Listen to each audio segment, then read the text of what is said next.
할렐루야. 오늘도 귀한 날 기도의 자리에 나온 성도님들을 환영합니다. 2025년 2월 7일 금요일 새벽 기도회를 시작합니다. 오늘 우리에게 주신 하나님의 말씀은 여호수아 24장 19절부터 33절까지 말씀입니다. 여호수아가 백성에게 이르되 너희가 여호와를 능히 섬기지 못할 것은 그는 거룩하신 하나님이시요 질투하시는 하나님이시니 너희의 잘못과 죄들을 사하지 아니하실 것임이라. 만일 너희가 여호와를 버리고 이방 신들을 섬기면 너희에게 복을 내리신 후에라도 돌이켜 너희에게 재앙을 내리시고 너희를 멸하시리라 하니 백성이 여호수아에게 말하되 아니니이다 우리가 여호와를 섬기겠나이다 하는지라. 여호수아가 백성에게 이르되 너희가 여호와를 택하고 그를 섬기리라 하였으니 스스로 증인이 되었느니라 하니 그들이 이르되 우리가 증인이 되었나이다 하더라. 여호수아가 이르되 그러면 이제 너희 중에 있는 이방 신들을 치워버리고 너희의 마음을 이스라엘의 하나님 여호와께로 향하라 하니 백성이 여호수아에게 말하되 우리 하나님 여호와를 우리가 섬기고 그의 목소리를 우리가 청종하리이다 하는지라. 그날에 여호수아가 세겜에서 백성과 더불어 언약을 맺고 그들을 위하여 율례와 법도를 제정하였더라. 여호수아가 이 모든 말씀을 하나님의 율법책에 기록하고 큰 돌을 가져다가 거기 여호와의 성소 곁에 있는 상수리 나무 아래에 세우고 모든 백성에게 이르되 보라 이 돌이 우리에게 증거가 되리니 이는 여호와께서 우리에게 하신 모든 말씀을 이 돌에 들었음이니라. 그런즉 너희가 너희 하나님을 부인하지 못하도록 이 돌이 증거가 되리라 하고 백성을 보내어 각기 기업으로 돌아가게 하였더라. 이 일 후에 여호와의 종 눈의 아들 여호수아가 110세에 죽음에 그들이 그를 그의 기업의 경내에 딥나세라에 장사하였으니 딥나세라는 에브라임 산지 가스 산 북쪽이었더라. 이스라엘의 여호수아가 사는 날 동안과 여호수아 뒤에 생존한 장로들 곧 여호와께서 이스라엘을 위하여 행하신 모든 일을 아는 자들이 사는 날 동안 여호와를 섬겼더라. 또 이스라엘 자손이 애굽에서 가져온 요셉의 뼈를 세겜에 장사하였으니 이곳은 야곱이 100크시타를 주고 세겜의 아버지 하몰의 자손들에게서 산 밭이라. 그것이 요셉 자손의 기업이 되었더라. 아론의 아들 엘라살도 죽음에 그들이 그를 그의 아들 비느하스가 에브라임 산지에서 받은 산에 장사하였더라. 아멘. 여호수아는 세겜에서 이스라엘 백성들을 모으고 결단을 촉구하죠. 그들을 향하여서 이제 섬길 자를 택하라라고 하면서 나와 내 집은 오직 여호와만을 섬기겠노라라고 말하죠. 이에 이스라엘 백성들도 여호수아와 동일한 결단하는 것을 우리는 살펴보았습니다.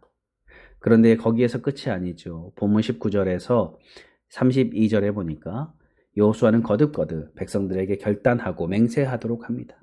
그리고 마침내 다시 언약을 세우고 율례와 법도를 제정하고요. 그 증거로 큰 돌을 세워서 기념부를 세우고 있습니다.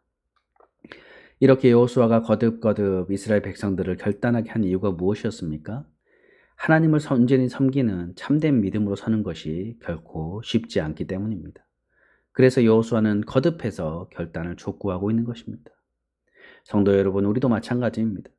우리가 완전히 하나님을 섬기기까지는 오랜 시간이 필요합니다.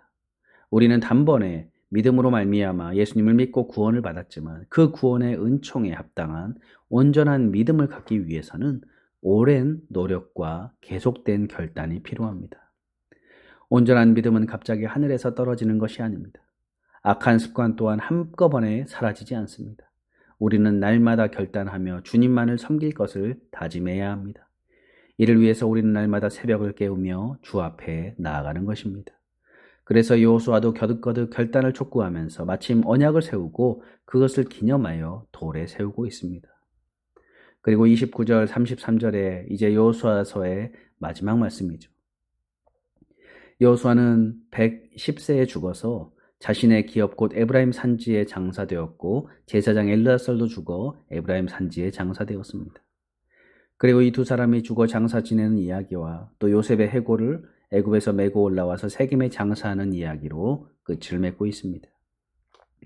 29절에 이 일 후에 여호와의 종 눈의 아들 여호수아가 110세에 죽음에라고 말씀하죠. 여호수아가 110세에 죽어 그의 기업 에브라임 산지 경내 딥나세라에 장사되었습니다. 여호수아는 여호와의 종으로서 자신에게 주어진 사명을 충성스럽게 완성하고 모든 사람이 가는 길로 따라간 것이죠. 31절에 보니까 이스라엘이 여호수아가 사는 날 동안과 여호수아 뒤에 생존한 장로들 곧 여호와께서 이스라엘을 위하여 행하신 모든 일을 아는 자들이 사는 날 동안 여호와를 섬겼다라고 말씀합니다. 여기서 여호수아 뒤에 생존한 장로들은 이스라엘을 대표할 만한 어른들이었습니다. 그리고 이 사람들은 여호수아와 함께 여호와께서 이스라엘을 위하여 행하신 모든 일을 다 목격하고 아는 자들이었습니다. 곧 이들은 여호와 하나님께서 이스라엘을 위해 무슨 일을 하셨는지 다 아는 사람이었죠. 여호수아와 이 장로들이 살아있는 동안에는 이스라엘 백성들이 여호와를 섬겼습니다.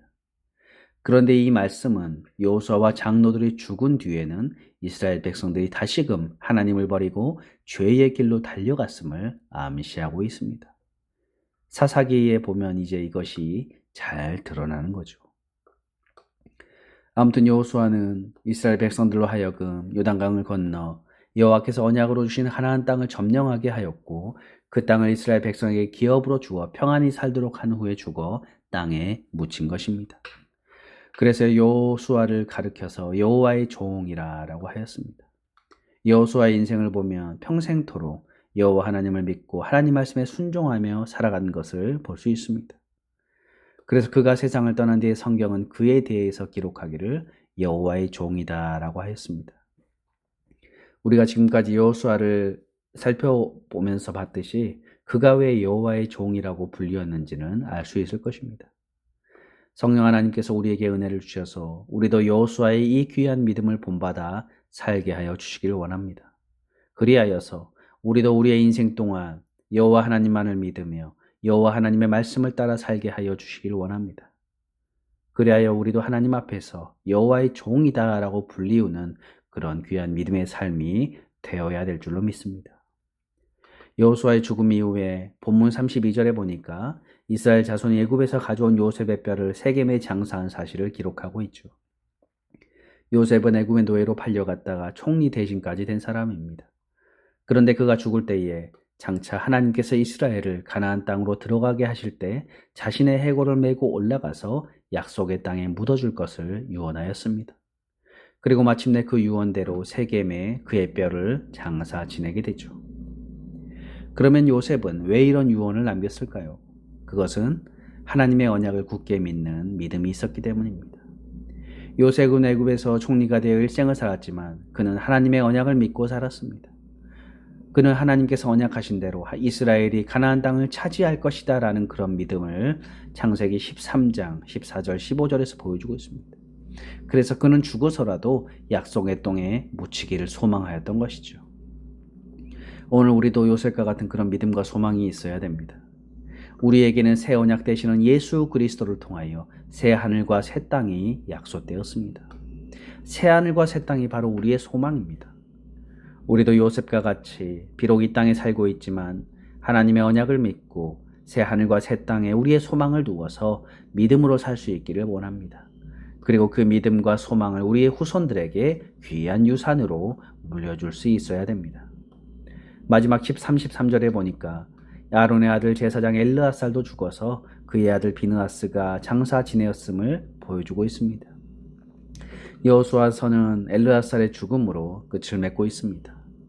이것은 이제 역사가 새로운 시대로 접어들게 되었음을 보여주고 있는 겁니다. 여호수아의 말씀은 여호수아와 요셉과 엘르아살 이 세 사람의 무덤 이야기를 하면서 여호수아서를 끝맺고 있습니다. 여호수아서가 이들 세 사람의 무덤 이야기로 끝을 맺고 있는 데에는 깊은 신학적인 의미가 있습니다. 그것은 여호와의 언약은 여호와께서 언약하신 그대로 다 이루어진다라고 하는 것을 이스라엘 백성들에게 말해주고 있는 것입니다. 그러므로 이스라엘 백성들도 하나님의 언약을 따라 살아야 한다라는 것을 말씀하는 것이죠. 우리 하나님은 언약하신 것을 그대로 이루어 주시는 분입니다. 여호와 하나님께서는 아브라함에게 언약하신 대로 이스라엘 백성을 약속의 땅 가나안으로 인도하여 주셨습니다. 그리고 그 땅을 기업으로 주셨고 그들에게 안식을 허락하여 주십니다. 오늘 우리에게도 하나님께서는 새 언약 되시는 예수 그리스도를 통하여서 우리에게 참된 안식을 주시는 것입니다. 그러므로 우리는 이 땅에서 오직 여호와 하나님의 언약을 믿고 하나님의 언약을 따라 살아가야 될 줄로 믿습니다. 그리하여 이스라엘 백성들이 약속의 땅 가나안을 차지하고 안식을 얻었듯이 우리도 새 언약 되시는 예수 그리스도를 믿고 순종하여서 하나님께서 주시는 새 하늘과 새 땅을 향한 참된 믿음과 소망으로 살아가는 저와 여러분들 되시기를 주님의 이름으로 축복합니다. 기도하겠습니다. 하나님, 오늘 여호수아의 말씀을 통하여서 저희 또한 하나님의 언약을 굳게 믿고 살아가게 하여 주옵소서. 참 평안과 안식을 얻고 또 우리의 새 언약, 새 생명 되시는 예수님을 굳게 믿고 의지함으로써 참된 소망의 삶을 살아가는 저희들 되도록 인도하여 주옵소서. 감사드리며 예수님의 이름으로 기도드립니다. 아멘. 주기도문으로 예배를 마치겠습니다. 하늘에 계신 우리 아버지여, 이름이 거룩히 여김을 받으시오며 나라의 마옵시며 뜻이 하늘에서 이룬 것 같이 땅에서도 이루어지이다. 오늘날 우리에게 일용할 양식을 주옵시고 우리가 우리에게 죄 지은 자를 사하여 준 것 같이 우리 죄를 사하여 주옵시고 우리를 시험에 들게 마옵시고 다만 악에서 구하옵소서. 대개 나라와 권세와 영광이 아버지께 영원히 있사옵나이다. 아멘. 잠시 시간 기도하는 시간을 갖겠습니다. 먼저 말씀을 생각하면서 또 하나님의 언약을 우리 또 굳게 믿고 그 언약 되시는 우리 예수님의 말씀 따라서 이 땅 살아가는 저희들 되게 해달라고 기도하시고, 우리 갈보리 교회와 우리 주일 예배 또 새벽 예배, 우리의 성도님들, 우리 자녀들 또 주변의 어려운 이웃들을 위해서 함께 이 시간 기도하겠습니다.